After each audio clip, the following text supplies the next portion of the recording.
iOS 26 beta is here, and it's a game changer.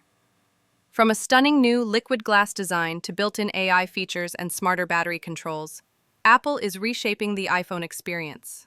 This is the Developer Beta 2, released on June 23, 2025.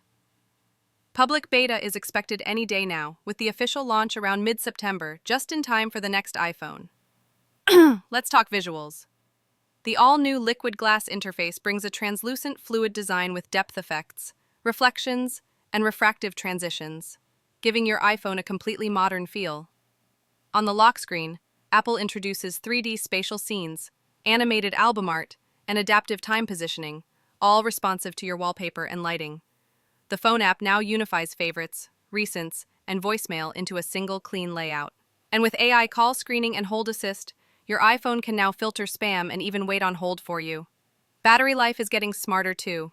The new adaptive power mode tweaks performance, dims brightness, and enables low power mode automatically around 20%, helping you stay charged longer. In Messages, Apple adds live translation during chats and calls, group polls, custom backgrounds, and even Apple Cash integration for seamless payments. With Apple Intelligence, you can now generate emojis with Genmoji, create illustrations in Image Playground, and rely on Siri 2.0, smarter, faster, and now available offline. Ever had your iPhone stuck on boot? The new Recovery Assistant can detect startup issues and fix them, no need for a computer.